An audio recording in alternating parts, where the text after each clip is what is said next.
بسم اللہ الرحمن الرحیم۔ السلام علیکم ورحمۃ اللہ وبرکاتہ۔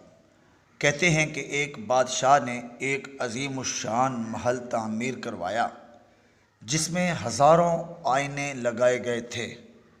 ایک مرتبہ ایک کتا کسی نہ کسی طرح اس محل میں جا گھسا۔ رات کے وقت محل کا رکھوالا محل کا دروازہ بند کر کے چلا گیا، لیکن وہ کتا محل میں ہی رہ گیا۔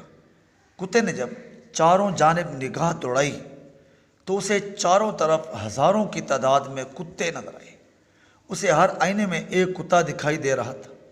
اس کتے نے کبھی بھی اپنے آپ کو اتنے دشمنوں کے درمیان پھنسا ہوا نہیں پایا تھا۔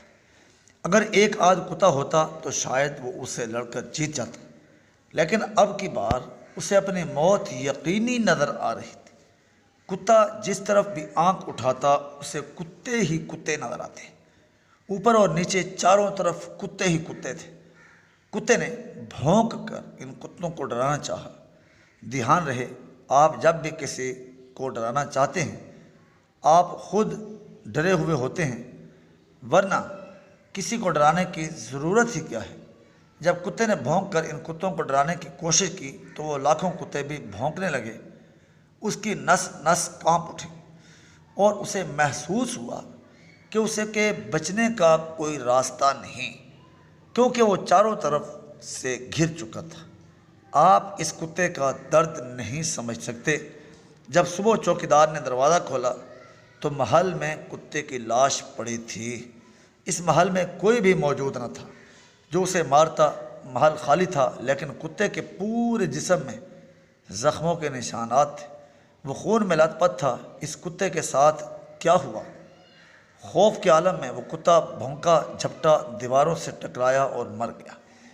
آپ نے کبھی غور کیا کہ آپ کے سبھی تعلقات، سبھی حوالے آئینوں کی مانند ہیں؟ ان سب میں آپ اپنی ہی تصویر دیکھتے ہیں۔ غور کیجئے اور دیکھیے کہ نفرت سے بھرا آدمی یہ دیکھ رہا ہے کہ سب لوگ اس سے نفرت کرتے ہیں۔ لالچی آدمی کو یوں معلوم ہوتا ہے کہ سب اس کو لوٹنے کے منصوبے بنا رہے ہیں، اور وہ اپنے لالچ کی تصویر دنیا کے آئینہ خانے میں دیکھتا ہے۔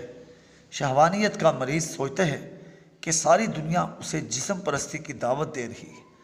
آپ جو کچھ بھی ہیں وہی کچھ آپ کو اپنے چاروں طرف دکھائی پڑتا ہے، اور سارا جگ آئینہ ہے جس میں آپ کو اپنا ہی دکھائی پڑ رہا ہوتا ہے۔